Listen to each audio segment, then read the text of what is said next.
Bapak Ibu, Gembala GKSI seluruh Indonesia, sangat senang jumpa pada siang hari ini di tema kita di minggu kedua di bulan Mei.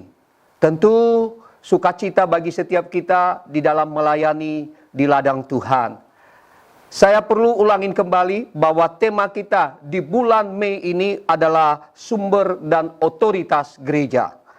Dan di minggu kemarin, minggu pertama, kita sudah membahas pemahaman dan pengaktifan otoritas. Dan minggu kedua ini, Bapak Ibu, kita akan belajar tentang otoritas dan kuasa Roh Kudus.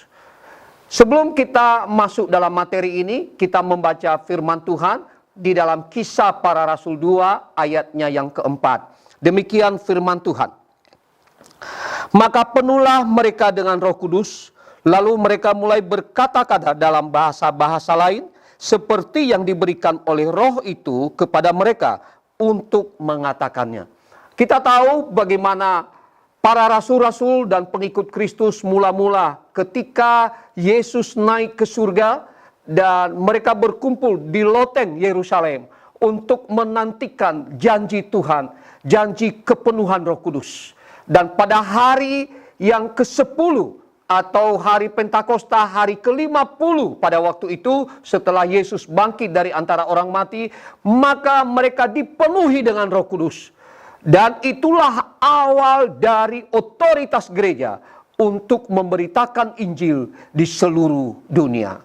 Bapak Ibu yang dikasihi oleh Tuhan, dalam materi minggu kedua ini harapan kita, tujuannya adalah yang pertama agar seluruh jemaat dapat mengaktifkan identitas mereka sebagai anak-anak Allah, guna menyeimbangkan dan menggunakan otoritas serta kuasa yang bersumber dari Kristus demi menunaikan mandat agung gereja.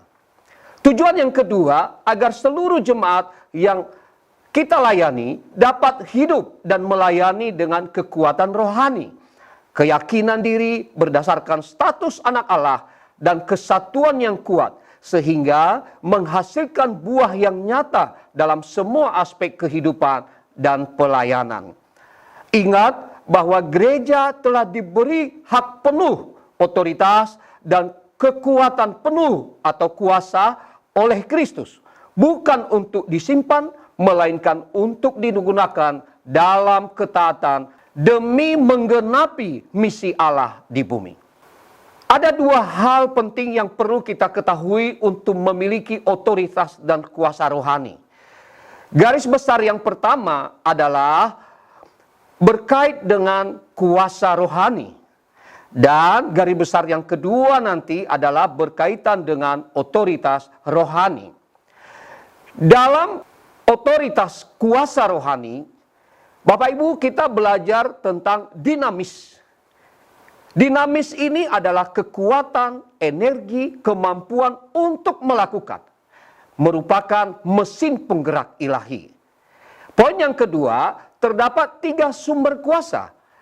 Yaitu kekuatan dari Roh Kudus, Allah Tritunggal. Sebagaimana kita tahu dalam Kisah Para Rasul 1 ayat 8. Kuasa untuk menjadi saksi, untuk melakukan pekerjaan Tuhan.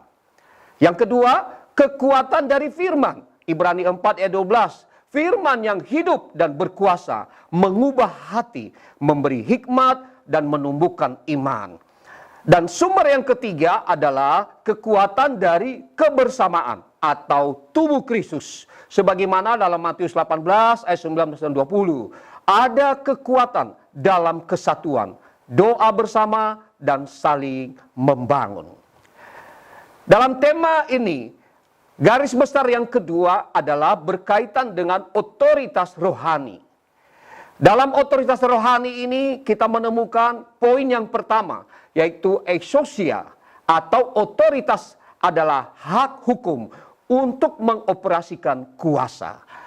Sedangkan poin yang kedua, terdapat 3 pilar otoritas. Pilar yang pertama adalah kemampuan karena status anak Allah. Dalam Yohanes 1 ayat 12, status baru di dalam Kristus memberikan hak waris dan otoritas di dalam roh. Otoritas bertumbuh seiring tingkat pertumbuhan rohani. Yang kedua, kemampuan karena penugasan, perintah atau izin. Di dalam Matius 28 ayat 18 sampai 20 dan Lukas 10 ayat 19. Otoritas yang diberikan untuk melaksanakan mandat khusus. Mengusir setan, menyembuhkan orang sakit, memberitakan Injil dan sebagainya. Yang ketiga, kemampuan melalui ketaatan dan pertumbuhan di dalam otoritas. Ketaatan kepada otoritas yang lebih tinggi, yaitu Tuhan dan pemimpin rohani. Membuka jalan bagi pengaktifan otoritas pribadi, belajar tunduk untuk berkuasa. Bapak Ibu, kesimpulan dari tema kita di minggu ini, yang pertama, hubungan dan keseimbangan. Otoritas adalah haknya, kuasa adalah operasinya. Keduanya harus seimbang agar penugasan ilahi dan tujuan bergereja dapat tercapai. Yang kedua, aplikasi praktis. Apakah Anda sudah menyadari dan mengaktifkan otoritas Anda sebagai anak Allah? Apakah Anda mengandalkan kuasa Roh Kudus, firman, dan tubuh Kristus? Dan ketiga adalah panggilan atau tantangan. Ajak jemaat untuk merefleksikan dan mulai melangkah dalam otoritas dan kuasa yang sudah diberikan. Selamat melayani, Tuhan Yesus memberkati.